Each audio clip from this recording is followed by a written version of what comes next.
राज्याचे उपमुख्यमंत्री एकनाथ शिंदेंचे चिरंजीव श्रीकांत शिंदे हे जरी डॉक्टर असले तरी राजकीय ऑपरेशन करण्यात एकनाथ शिंदे यांना सुद्धा एखाद्या विद्यापीठानं मानद डॉक्टरेट द्यायला हरकत नाही।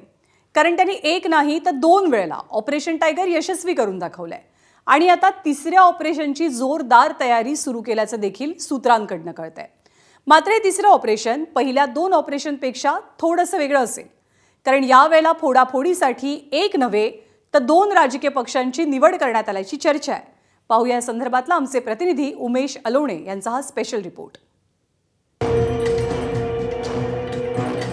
उपमुख्यमंत्री एकनाथ शिंदेंनी आधी ठाकरेंच्या शिवसेनेचे 6 खासदार फोडले,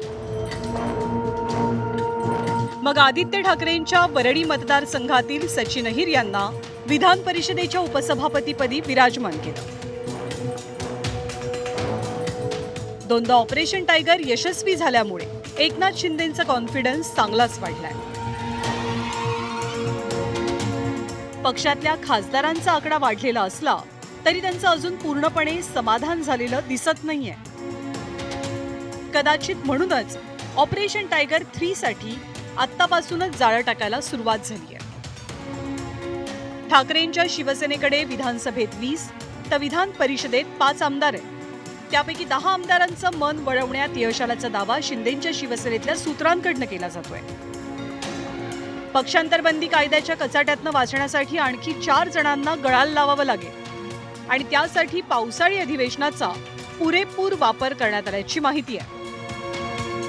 विधिमंडळाचं अधिवेशन संपलं असलं तरी या विधिमंडळाच्या अधिवेशनाचा चांगला उपयोग जे आहे ते शिंदेच्या शिवसेनेनं या सर्व आमदारांशी चर्चा करण्यासाठी तो करून घेतलेला आहे आणि शिंदेच्या शिवसेनेकडून ठाकरेंच्या शिवसेनेच्या आमदारांशी संपर्क साधण्याची जी जबाबदारी आहे ती शिवसेनेचे ज्येष्ठ नेते आणि माजी मंत्री डॉक्टर तानाजी सावंत यांच्यासोबतच खासदार डॉक्टर श्रीकांत शिंदे यांचे निकटस्थ असलेल्या ॲडव्होकेट निलेश देशमुखांकडे देण्यात आली होती आणि अधिवेशनादरम्यान अनेक ठाकरेंच्या आमदारांना हे दोघेही भेटले आणि त्यांना संभाव्य या पुढच्या त्यांच्या ऑपरेशन बद्दल जी आहे ती चर्चा केलेली आहे।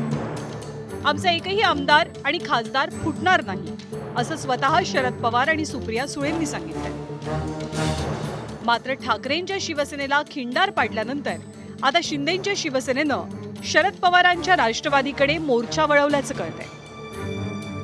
आतापर्यंत शरद पवारांची राष्ट्रवादी जी आहे ती या सर्व धक्क्यांपासून दूर होती, मात्र शिंदेच्या मनात आणखी एक गोष्ट प्रामुख्याने असल्याची चर्चा जी आहे ती शरद पवारांच्या राष्ट्रवादीचे काही आमदार आणि खासदार आपल्या गळ्याला लावण्याची जी आहे प्रयत्न ते शिंदेच्या शिवसेनेकडून सुरू आहेत।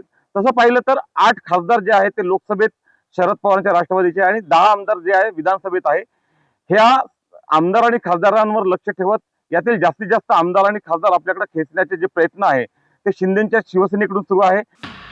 एकीकडे फोडाफोडीचे राजकारण करून शिवसेनेत खासदारांचा जास्तीत जास्त भरणा करायचा, एनडीएचं संख्याबळ वाढवायचं आणि दिल्लीश्वरांकडनं पाठ थोपटवून घ्यायची। दुसरीकडे आमदार आणि नगरसेवकांची संख्या वाढवून महायुतीतलं वजन वाढवायचं, असा दुहेरी कार्यक्रम शिवसेनेनं आखलाय का हा प्रश्न राजकीय पंडितांना नक्कीच पडला असेल। उमेश अलोणे, एबीपी माझा, अकोला।